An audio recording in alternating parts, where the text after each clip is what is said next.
What's up, guys? Ryan with the MXG channel. I'm out here on a 2023 Kawasaki KX450SR. I've never got to ride an SR before, and I haven't spent much time on this generation. Let me give you a little background. I rode nothing but Kawis for like 15 years. I had 12 KX450S from 06 to 16. Loved my 16.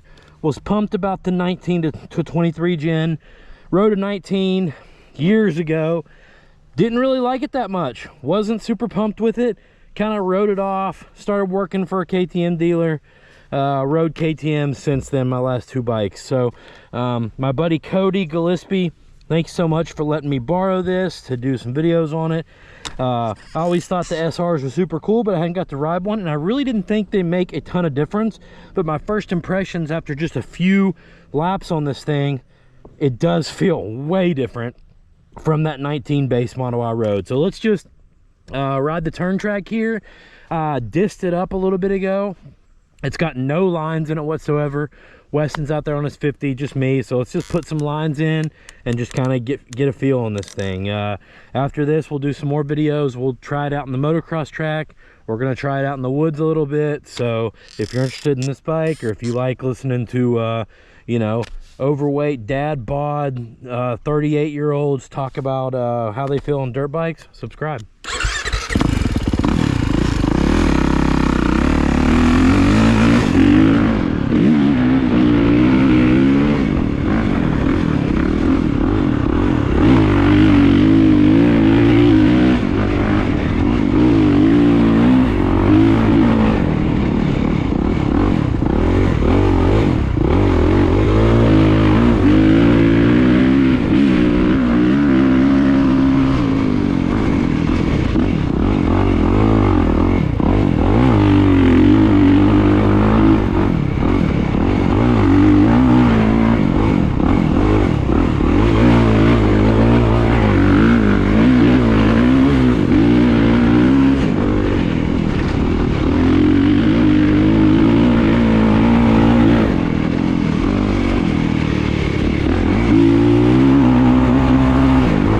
Exhaust is annoying, but Cody let me know he took out the screen, which makes these pro circuits way louder, way too loud for me.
Impressions on a deep turn track like this.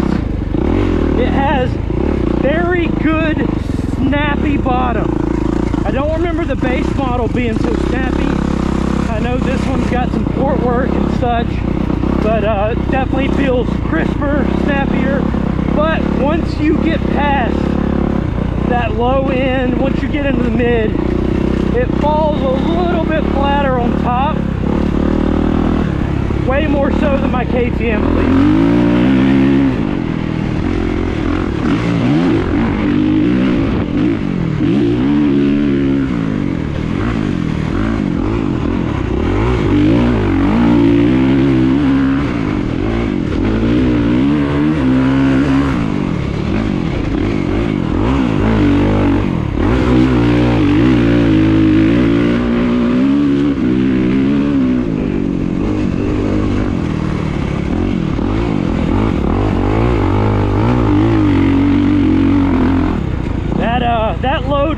being able to lift the wheel out of that corner like that is pretty sick.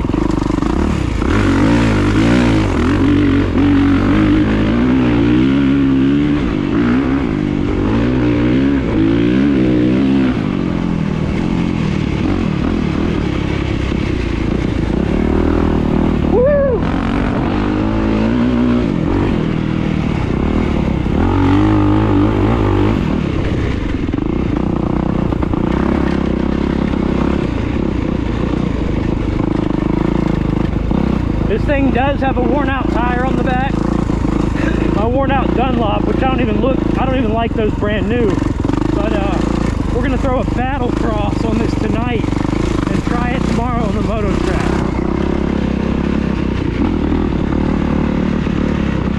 Cody was also mentioning that he felt the front tire was pushing a little bit. Thought that may be because of the forks. We're gonna bleed those up shortly, check the clickers. But I'm feeling that too, and I'm thinking it's more that front tire than anything else.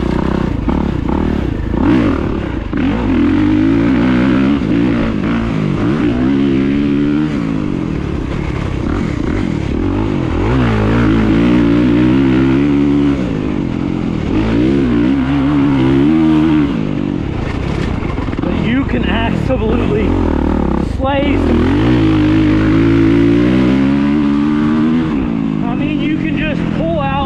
Corners in second and just slay them.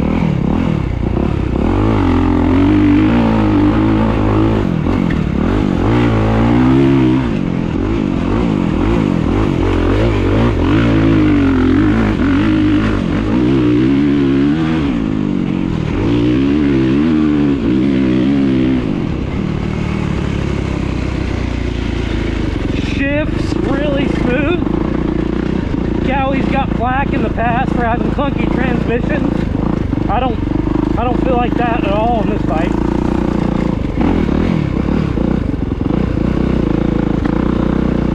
The bike doesn't feel as narrow to me at the radiators as the Yamaha. Maybe it's shroud design, but back here where I'm actually sitting and gripping with my legs, it feels even narrower. Kind of reminds me of my 16 KX450 that I love. Put electric start on that bike, I'd probably still ride one of those.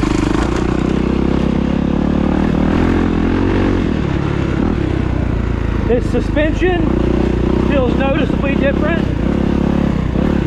I didn't really think I'd notice much with just the coatings and stuff, but I do. Now, if you're gonna buy a bike and seriously race it and keep it for a while, this might be a good option.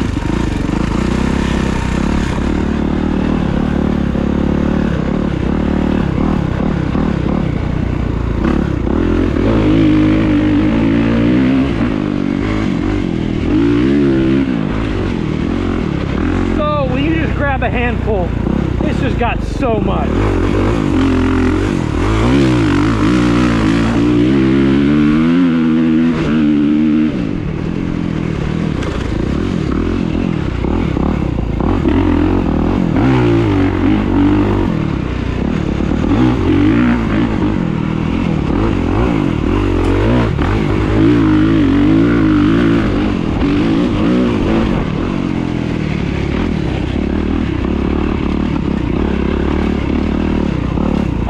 I've really spent virtually any time on 450s that have any motor work done to them.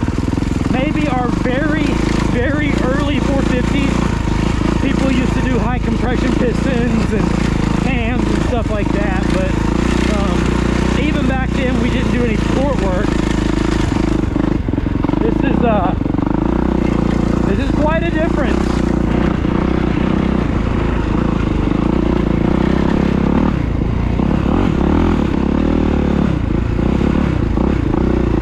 So hot here in Appalachia recently.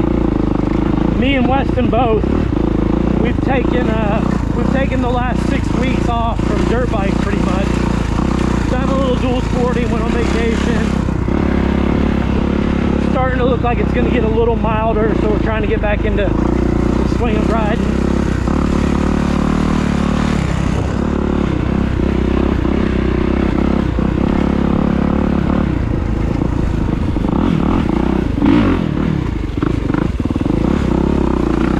What's up, big dog?